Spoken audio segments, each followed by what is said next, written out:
ইয়াসের duplex বাড়ির সামনে এসে থামলো কালো রঙের মার্সিডিজ কারটা। কারটা অবশ্য ইয়াসেরই। ইনায়ার কাছে বাসার চাবি থেকে শুরু করে সব কিছুই রেখে গিয়েছিল। গাড়িটা নিয়ে এতদিন ইচ্ছে মতো ঘুরেছে ইনায়া। আজকে যার জিনিস তাকেই ফিরিয়ে দিল সে। ইনায়া বাসায় ঢুকলো না আর। ইয়াসের ফ্ল্যাট থেকে কিছু দূরে গেলেই ইনায়াদের ফ্ল্যাট।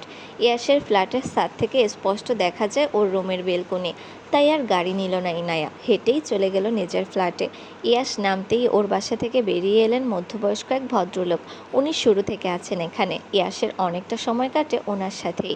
ভদ্রলোককে দেখেই হাসল ইয়াস। ভালো মন্দ জিজ্ঞেস করে সুন্দর মতোই উত্তর দিলেন তিনি। গাড়িতে রাখা ইয়াসের ব্যাগপত্র সব নামিয়ে নিয়ে গেলেন বাড়ির ভিতরে। ইয়াস চলেই যাচ্ছিল। ওর থেকে কিছু দূরে দাঁড়িয়ে থাকা মেহেক বলে উঠল তখন, আমরা আসবো স্যার? ইয়াস তাকালো মাথাটা ঘুরিয়ে, দেখল সাইফান আর মেহেক দাঁড়িয়ে আছে ওর পিছনে। ইনায়ার সাথে ওরাও গিয়েছিল ইয়াসকে আনতে। তখন ফুলের তোড়া দিয়ে ওয়েলকাম করেছিল মেহেকই। মেহেক আর সাইফান দুজনেই ইয়াসের স্টুডেন্ট। মেহেক মেয়েটা একা হলে কখনো ওর ডাকে সাড়া দিত না ইয়াস। তবে সাইফান আছে তাই আসতে বলল ভিতরে। ঠোঁটের হাসি চওড়া হলো মেহেকের। মনে হলো ইয়াসের এই অনুমতির অপেক্ষাতেই ছিল সে। যদিও এখন থেকে ইয়াসের সাথে দেখা হবে প্রতিদিন, কিন্তু কাছ থেকে দেখার ফিলিংস তো আলাদা। এই ভেবে ছুটল ইয়াসের পিছু পিছু। সাইফানও এলো। ভিতরে ঢুকেই কোনো দিকে না তাকিয়ে ওয়াশরুমে চলে গেল ইয়াস। লম্বা একটা শাওয়ার নিয়ে ফিরে এলো আবার। বিছানার পাশটাতেই দাঁড়িয়েছিল ইয়াস। কি যেন ভাবতে ভাবতে দপ করে শুয়ে পড়ল। মাথার পিছনে 2 হাত দিয়ে চোখটা বন্ধ করলো ঘুমাবে বলে। কিন্তু এ কী হলো? চোখের সামনে উপমা এসে ঘোরাঘুরি করছে কেন? কেন ওর হাসিমাখা মুখ, চঞ্চল হরিণীর মতো চোখ দুটোর চাহনি বারবার ভেসে উঠছে চোখের সামনে। আচ্ছা, ইয়াসের উপমা ভালো আছে তো? ইয়াসের চলে আসায় সে কি কষ্ট পেয়েছে? মেয়েটা যে বড্ড চঞ্চল, ভুল করে পদে পদে। ইয়াস কি তাকে ছেড়ে চলে এসে ভুল করলো? হুট করেই ইয়াসের মাথায় আসলো ঈশানের কথা। পুরনো আঘাতপ্রাপ্ত জায়গায় পরপর এতগুলো আঘাতে নিশ্চয় আধমরা হয়ে পড়ে আছে এখনও। এই পরিত্যক্ত বাড়িতে ওর যা ইচ্ছে হোক, পচে মরুক ওখানেই, ইয়াসের যায় আসে না তাতে।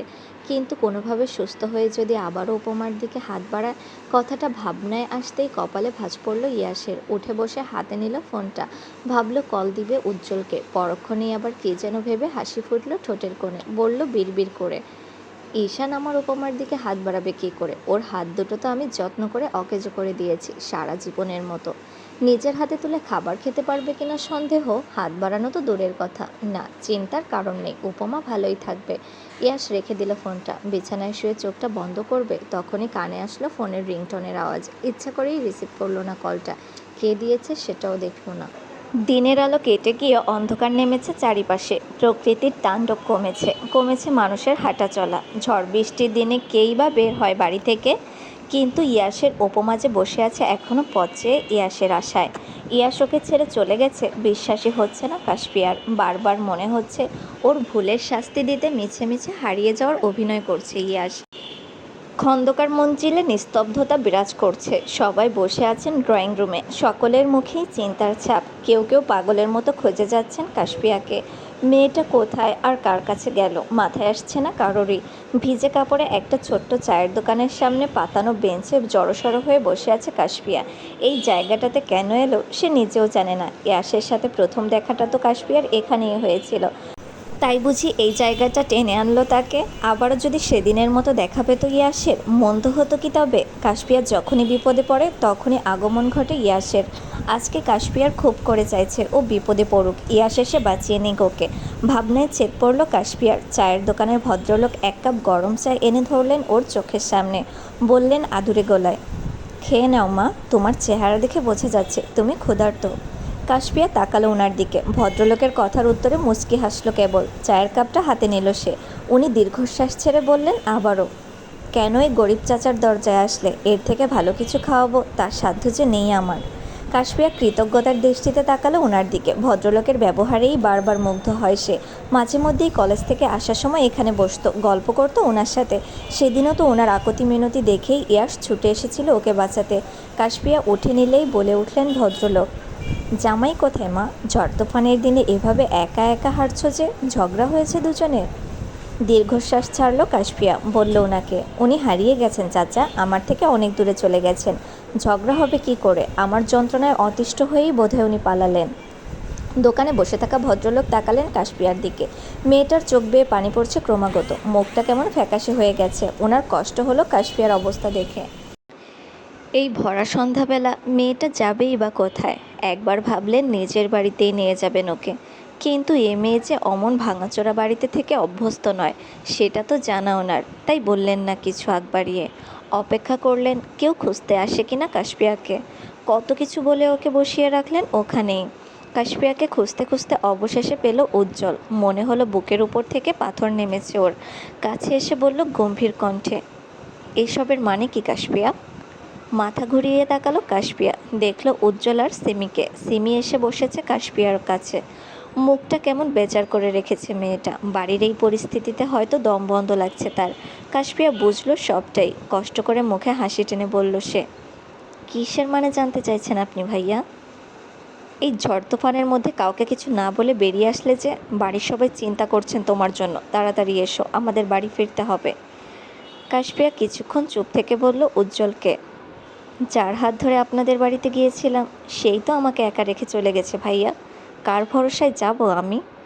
চুপ রইল উজ্জ্বল। কথা নেই ওর মুখে। কী বা বলবে কাশপিয়ার কথার উত্তরে? সত্যিই তো, ইয়াস এমন একটা কাজ কেন করলো? পরক্ষণেই আবার ভাবছে উজ্জ্বল, ইয়াস হয়তো ভালো কিছু ভেবেই এমনটা করেছে।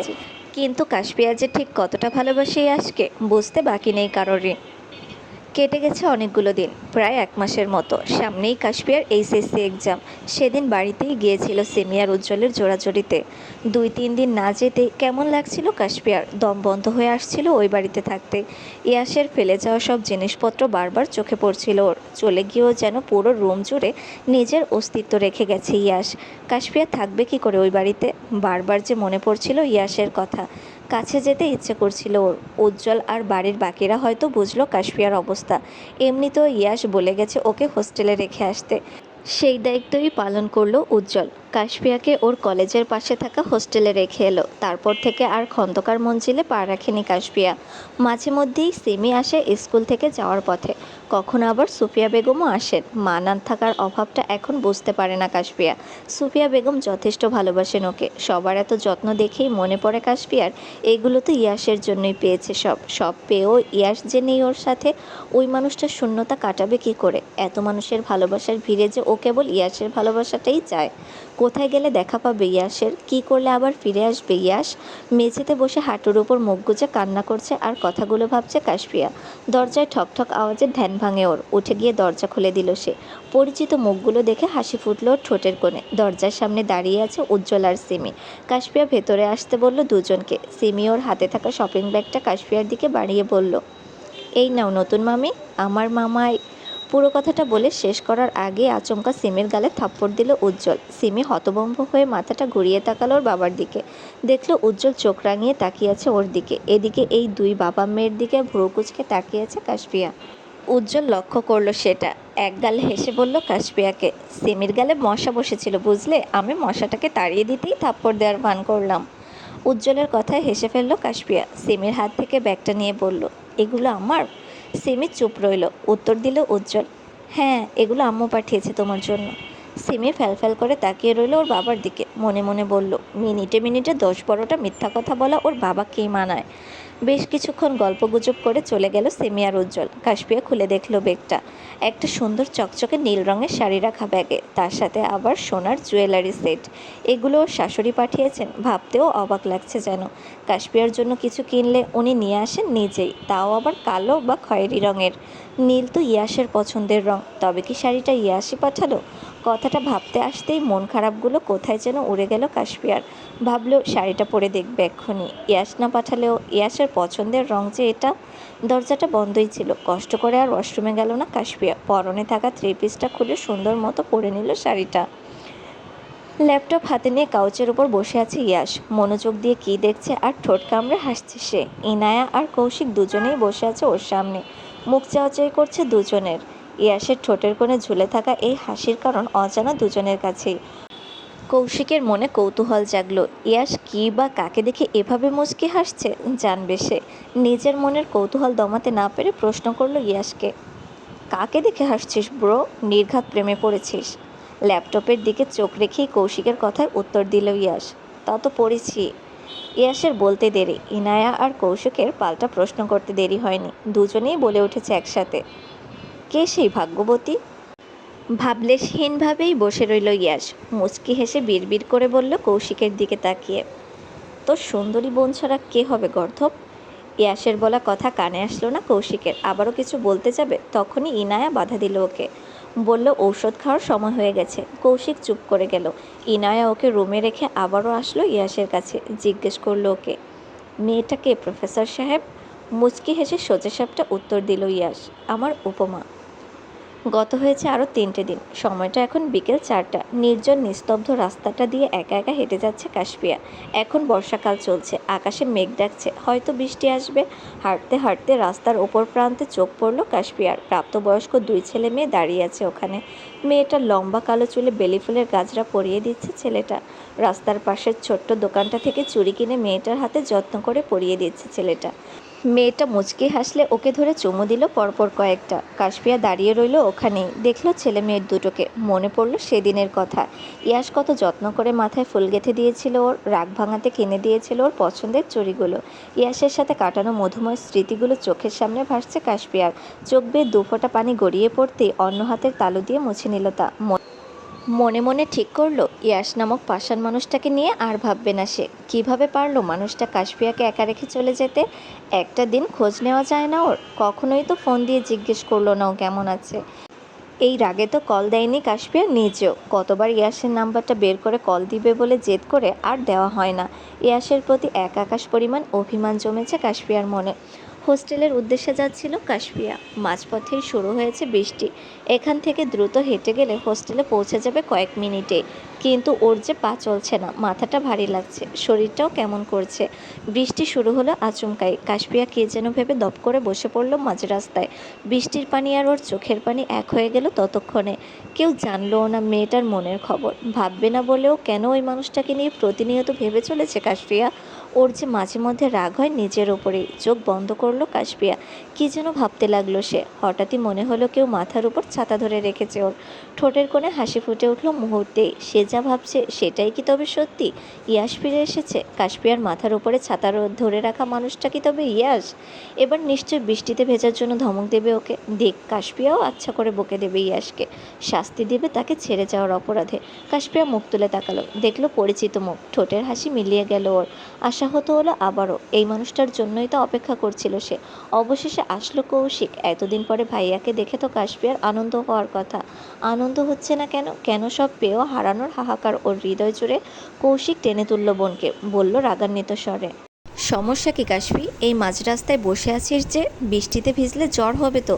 কাশপিয়া শান্ত করলো নিজেকে। ভাইকে জড়িয়ে ধরে কান্না করে দিল সে। বলল অভিমানী কণ্ঠে, তুমি কোথায় ছিলে ভাইয়া? তুমি জানো আমি কত রাত ঘুমাইনি তোমার চিন্তায়। মামি সব সময় তোমাকে নিয়ে আজে বাজে কথা বলতো। আমি রাগ করে চলে যেতাম বাড়ি ছেড়ে। পুরো কথাটা বলার আগেই কৌশিক থামিয়ে দিল বোনকে। বলল ওকে, শান্ত হ কাশপি, আমি আছি তো, সব কথা শুনবো তোর। চুপ করলো কাশপিয়া। কৌশিক শক্ত করে ওর মাথাটা চেপে ধরলো নিজের বুকে। কান্না পেল কৌশিকেরও। এত বড় অ্যাক্সিডেন্টের পরে সুস্থ হয়ে আবারও বোনের কাছে আসবে, কল্পনাতেও ছিল না ওর। আল্লাহর ইচ্ছেতে আর ইয়াস ইনায়ার চেষ্টায় আবারও ভালো হয়েছে কৌশিক। ফিরে এসেছে তার বোনের কাছে। কৌশিক লক্ষ্য করলো ঠান্ডায় জমে গেছে কাশপিয়ার শরীর। তত্তর করে কাঁপছে মেয়েটা। দেরি করলো না কৌশিক। কাশপিয়াকে নিয়ে বসালো গাড়িতে। ড্রাইভিং সিটে উঠে বসলো কৌশিক। পাশে বসে থাকা ইনায়াকে চোখ দিয়ে ইশারা করলো। কথা না বাড়িয়ে ও চলে গেল পেছনের সিটে বসে থাকা কাশপিয়ার কাছে। কাশপিয়ার মাথাটা এনে রাখলো নিজের ঘাড়ে। গালে কপালে হাত দিয়ে বুঝলো জ্বরে পড়ছে মেয়েটা। গায়ে হয়তো আগে থেকেই জ্বর ছিল, তার উপর এই ঝুম বৃষ্টিতে ভিজে অবস্থা আরও খারাপ ওর। কৌশিককে বলল না কিছুই। বোনের প্রতি কৌশিক বরাবরই দুর্বল, জানে ইনায়া। চিন্তা হবে তাই আপাতত বলল না কথাটা। মাথা থেকে সব চিন্তা ঝেড়ে ফেলে ইনায়া তাকালো কাশপিয়ার মুখপানে। হাসি ফুটল ওর ঠোঁটের কোণে। মেয়েটা সুন্দর, ফর্সা গায়ের রং, লম্বা চুল, টানা টানা হরিণীর মতো চোখ, সব মিলিয়ে অপরূপ সুন্দর সে। ইয়াসের বলা বর্ণনার সাথে মিলে গেছে পুরোপুরি। মুচকি হেসে বিড়বিড় করে বলল, ইয়ানা, তুমিই তবে ইয়াসের উপমা?